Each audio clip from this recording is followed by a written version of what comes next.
देखो भाई काहे धन सुनियो को हटाई को आहा मनंद मोरे गोविंद आहा मनंद मोरे गोविंद आहा मनंद मोरे गोविंद आहा मनंद मोरे गोविंद हरि हरि मोरे भगवान मोरे गोविंद आहा मनंद मोरे गोविंद धनरे प्रथम गोविंदଙ୍କର ନାମ ଦେଇଥିଲେ ମାତା ଯଶୋଦା। ଧନ ସଂକ୍ଷେପରେ ଯାଉଛି ଯେ କି ଶେଷ ରଜନୀର ପାଲା ମୋର ବାପା ମାନଙ୍କର ଅନୁରୋଧ କରି ଆଜି ଯେଉଁ ବିଷୟବସ୍ତୁ ଗାଇବା ବିଭାଗର ହେବା ଦରକାର।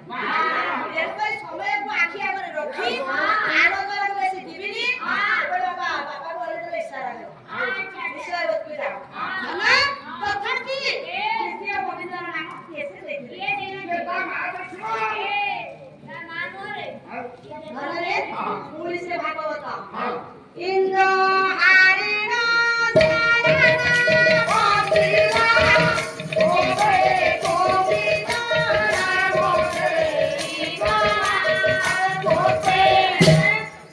ଇନ୍ଦ୍ର ହାରିଣ ଶରଣ ପଶିଲା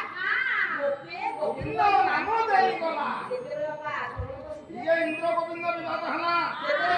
7 दिन 7 राति वर्षा हला भगवान कृष्ण गोवर्धन पर्वत को धर्म हातर कनिष्ठ दृष्टि टेकी रखले हारी गला इंद्र ସେତେବେଳେ ହାରି ଯାଇ ଆଜି ଦ୍ୱିତୀୟ ଗୋବିନ୍ଦଙ୍କର ନାମ ଦେଇଥିଲେ। ହେଲେ ଆଉ ତୃତୀୟ ଗୋବିନ୍ଦର ନାମ କିଏ ସେ ଦେଇଥିଲା? ପୁଣି ଶୁଣ ବାପା ଗୋଟାଏ ପଦ ଏ ବସ୍ତା ହରଣ ପ୍ରଭାବୀ ଗୋବିନ୍ଦ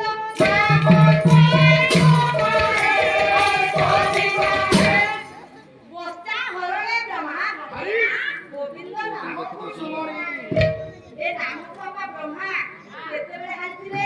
ये जंगल को गोरु चढ़ाया पाई जाइथिले कृष्ण ଆଚ୍ଛା ये बाछुरी मानकू ब्रह्मा चोरी करी कमंडल रे रखिले सेठी हारी ତାହେଲେ ତୃତୀୟ ଗୋବିନ୍ଦଙ୍କର ନାମ ଦେଇଥିଲା ବ୍ରହ୍ମା। हां ଛାଡ଼ିଆ ସବୁ ସେ କଥା ଗୋବିନ୍ଦ ଗୋବିନ୍ଦ ଗୋବିନ୍ଦ ପଦୁ ବଳଛି ମକର ଆଜ୍ଞା ପଦୁ କହନ୍ତି କି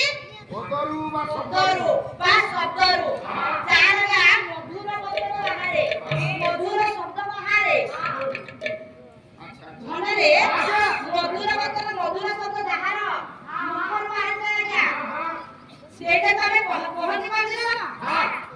ପଦୁ पदू पदू मान शब्दरू गोविंद शब्दरू